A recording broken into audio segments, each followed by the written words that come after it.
Speaking of new regulations, UAE schools and universities will extend online learning. So this was direct from NCMA during the COVID briefing, which took place last night. NCMA announced in the briefing that public schools and universities will continue, so public schools, not private, will continue online learning for another week, extending until January 21. In-person examinations have been postponed until at least January 28th. This decision applies at a national level. However, it's worth noting that local authorities and teams in each emirate, they can kind of move forward with their own decisions. So with that, Abu Dhabi Media Office announced that public and private schools in Abu Dhabi will also extend e-learning for additional week.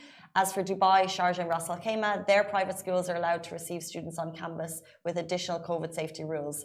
So yeah, like I said, each emirate has the flexibility. So Dubai can receive students on campus, and we have the flexibility to make that choice. So a statement from the educational sector added that administrations of educational institutions have demonstrated professionalism in their flexible handling of the pandemic, and we would like to thank them for their keenness to implement the country's directives and ensure the public's health and safety. So everything being rolled out is obviously in the benefit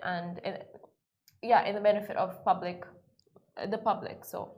Yeah, and I think what's happening here in Dubai is schools are trying to stay open. I know a number of schools that are open, but obviously it depends on, COVID cases. So there is a little bit of at-home learning because it's needed. So I think there's a little bit, we're getting some responses from parents saying, what's the point closing the schools when, for example, malls are open and cinemas opening or things like this? Because as you know, for parents during this time, or anyone that's minding kids and trying to get them through home education, it's really, really difficult. Yeah. However, these national decisions that are being made, it's on a week-by-week basis. There's nothing put in place for an entire term because they want the schools open. We've seen the UAE pull out all of the stops to get this country back up and running. We're so much luckier than other countries. If the decision to close in Abu Dhabi, for example, it's there for a purpose. And like I said, they did open up the schools for a reason. They want us back in school. They want us back in the office. But however, parents, we do feel your pain if you're going through at-home learning and trying to work at the same time. It's just impossible.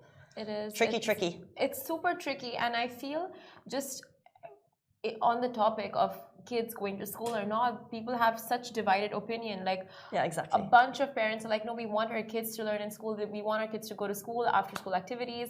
We want all of that. And some of them are like, think of their safety, think of our safety, the safety of families. They live with grandparents. So how safe is that? They can be carriers. So I think honestly, authorities definitely can't please everyone with their decisions, but they'll do the best they can to ensure the overall safety. Exactly, 100%. You can't please everyone.